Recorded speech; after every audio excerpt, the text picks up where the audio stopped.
before that. So as we take a look at our questions, number 13. As you look at number 13, is number 13 set up that we know one variable equals? Yes. We know y equals x plus 3, which means wherever I have a y in the second equation, I'm going to replace it with whatever y was equal to. So when I go to write number 13, I am simply going to write 3x. I'm going to put plus 4, but that's where y was, and now I know that y equals x plus 3. And that is equal to 7. I have to put this whole problem. The only thing that is different when I look at the problem, the only thing that I change is that instead of putting y, I put x plus 3. Okay? So I play, everything else stays exactly the same. I then am going to have to use the distributive property. I have 3x plus, I'm going to distribute this. Some of you will make a mistake in this first part, 4x, and you'll maybe put plus 3, and it should be a 12 back here, equals 7. I am now adding my like terms, and I have 7x plus 12, and I'm going to subtract 12. And I have 7, and I'm going to subtract 12. And you're solving this problem, and you're thinking, man, this isn't going to be ugly. This can't be right. I made a mistake. So we take 7 minus 12, and we get negative 5. And we divide by 7. And we still think, man, that is so ugly, I can't be right. We're going to put x as negative 5 sevenths. We need to finish the problem, and we need to do the check. So this one you definitely want to check. You should check with your integer ones also. So we want to go back to that first equation, is to me is the easiest one to find y, because it says y is equal to x plus 3. And I'm going to replace x with negative 5 sevenths. And now if I'm adding 3, I might think of this as 2 and 7 sevenths. Do you agree? Just so that if I'm adding mixed numbers or adding fractions. And I could have put it as, if I was looking at it, 21 over 7. That would have worked also, right? This is the same as 21 sevenths, right? So if I take 5, negative 5 plus 21, or 2 and 5 sevenths minus 5 sevenths, my value of y should be 2 and 2 sevenths. And I still think, man, that is so ugly. I can't believe she gave me that kind of a problem. And some of you might have checked the answer in the back and go, oh my gosh, that's right. It's weird, it's ugly, and it is. But what you want to do, especially as you are looking at your homework, is you shouldn't really be using the back or the answer key when I give you those, is you should go to the other equation and you should check. And in the other equation, it said 3x plus 4 times y was equal to 7. And so if I take 3 times and I put in negative 5 sevenths, and I'm going to definitely put this in my calculator, plus 2 times, and if you wanted to put 16 sevenths, you could do that, or you could put 2 and 2 sevenths. And you put this in your calculator. Please do that now. 3 times negative 5 divided by 7. If you don't have a calculator, yes, get one now and start.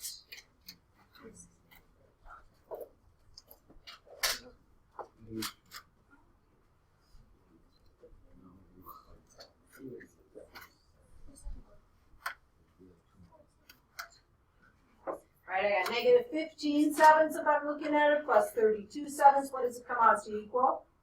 17 sevenths. So if we are looking at this, so we took negative 5 sevenths, does it give us our solution?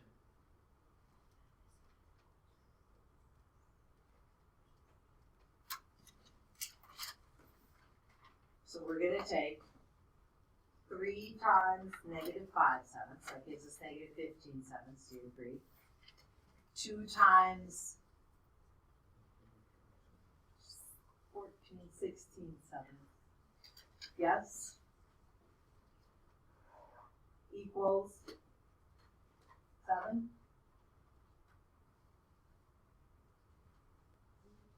2 and 3 sevenths? So when we look up here, AJ.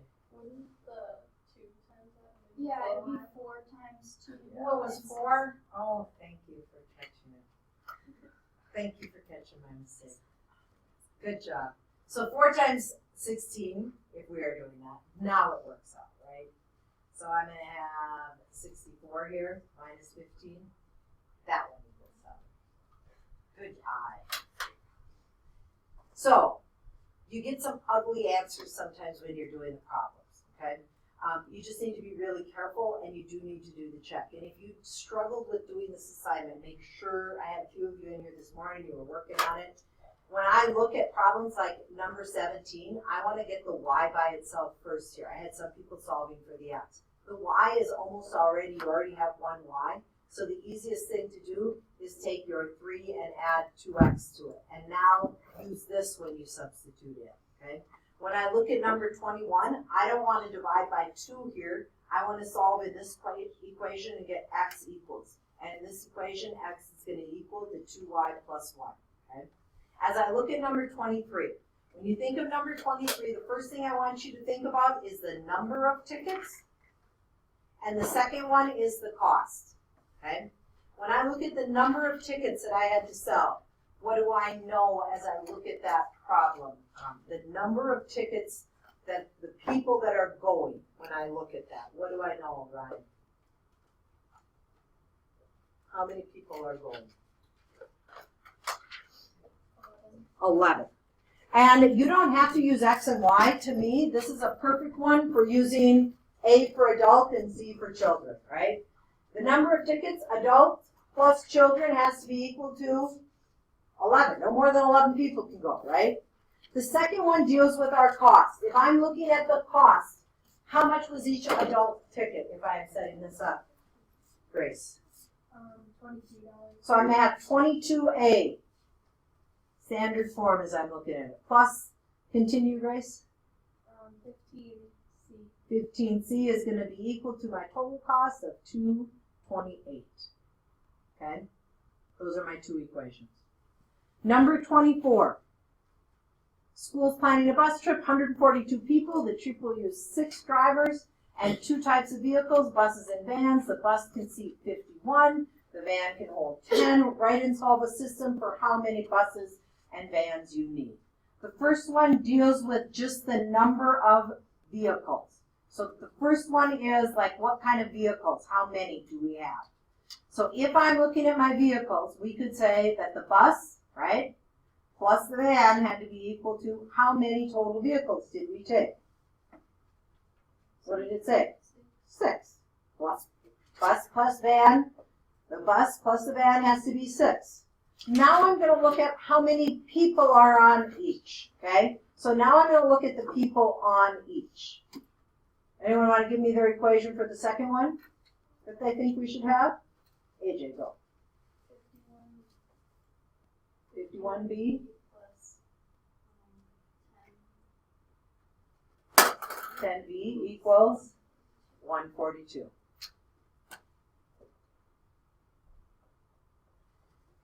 If you did not solve that one, you want to try and do that one. Number 25. It says one measure, the measure of one acute angle in a right triangle. First off, if we have a right triangle, what do you know about all 3 angles in a triangle? The 3 angles total to what? Equal 180. If it's a right triangle, I already know this is how many degrees? 90. This is 90. So these are my 2 acute angles. Would you agree? And so when you're doing a problem like this, one of my hints is you get stuck on a quiz, draw a picture of a right triangle. Put down, oh, we don't know the measure of these 2 angles. One of them is going to be x. Doesn't matter which one. And the other one is going to be y. We don't know which is which, and it doesn't really matter. But these 2 angles, what do we know they total to? 90. They have to total to 90. I had someone write down x plus y plus 90 equals 180. Could you have that? Yes. But you can have just simply this equation. Why do I know this? Because if this is 90 and the 3 angles are 180, these 2 must add to 90. The next thing it tells us is that one acute angle in the triangle is 4 times the other one. Does it matter if you put x equals 4y or 4y equals, does it matter if I put x equals 4y Or if someone else has y equals 4x, does it matter? It does not matter at all. You just need to decide which one was your smaller one, right? In this one, x is bigger, and in this one, y is bigger. Okay, this is the smaller one, right? Because you have to take it times 4, and it gives you the largest angle. And these two together have to total to 90. So I don't care which one of these you use, but that should be your equation that you are taking a look at. 31. As you look at 31, you look at the equation, and neither one of them are that nice to solve for y. So if we were looking at that, as you're starting it out, you just got to decide, okay, I need to solve for one of my variables. Anyone want to pick a variable they think would be kind of easy to solve for as you look at it? The y. Second one or first one? Second, the 6y. We can do that, right? So could you solve for the y up here and subtracted the 1.5 and then divided by 2? Yes, as you were looking at that. So it doesn't matter which one. Are we okay going with 6y down here or not? Which one should I solve? Does that make sense? Should we do that one? If you don't have it on your paper, make sure you write down number 31 to do it. So we are looking at this one, and I have these two problems, and I'm solving for y. So I'm going to have 6y equals a negative 3x plus 22, and I'm going to divide everything by 6. And if I do that, I get y equals 1/2 x plus 22 over 6. I'd probably simplify that to 11/3. Dividing them both by 2, right? Just so it's in simplest form. I'm going to replace that now in the first equation. What am I replacing it with? I'm replacing the y with that. That means I'm going to take 2 times this whole thing, right?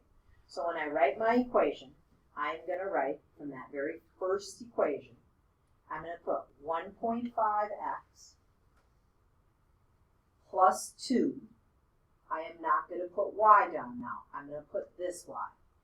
I might change, since this is a decimal, I might change this to a negative 0.5x. But I'm going to keep it as 11/3. And then that is going to be equal to 11. So I have 1.5x. When I take 2 times 1/2, that gives me 1, right? And it's a negative 1. Plus 2 times 11/3 is going to give me 22/3. As we look at this one, this is not going to be an infinitely many or a no solution, right? Because nothing cancels for my x's, and so we are going to have a solution as we are looking at this one. 1.5 minus 1 is going to give us 1/2 x, and I don't care if you want to go 0.5 or 1/2, whichever way you like to write that, plus 22/3. Well, if I want to get a common denominator, because I have to subtract 22/3 from both sides, 11, I might write that as 33/3. Do you agree? We're going to subtract 22/3. 1/2 x is equal to. So this problem, this is going to be one when we start doing elimination. This one is much better set up for elimination than doing it this way. But we would have had 11/3. The opposite, some of you will tell me to divide by 1/2, but that's the same as multiplying by 2. And x equals 22/3. So if we are looking at that 22/3, getting that answer as a decimal. Tonight's homework, I'm going to be giving you your worksheet. You need, if you did not finish this page, you need to do that. And in your textbook, you are going to do, I did not get it written in. So, in your textbook, what you need to do, we are doing, let me see, and I will get it changed on the daily planner. in your textbook, you're gonna do also on this page, 376, you're gonna do 32 to 36 and 38. So 32 is another kind of geometry problem that you're looking at. You're gonna have number 32 through 36. And then you're gonna be looking at number 38. 38 is the one that I actually want you to start with. I want you to put 38 first on your homework, and I want you to try and write out your explanation before you go on to the worksheet, okay? So 38 says, if you're using a graph, how can you tell a linear system has no solution? Part A. Using substitution, how can you tell that you have no solution? And how can you tell, looking at a table of values, if two lines will intersect in one point, no points, or infinitely many? So I want 38 done before you go on to the rest of the problems, okay? Because I think it's a really good thinking question, and by all means, you can talk with your shoulder partner, you can work with each other as you look at these problems. I'm going to hand back your quiz that we took on Thursday last week. The worksheet that you are working on is the 14 questions, so you're just going to be practicing more substitution. I would start with this, get your book ones done when we come back from lunch, when you have that. Keep your book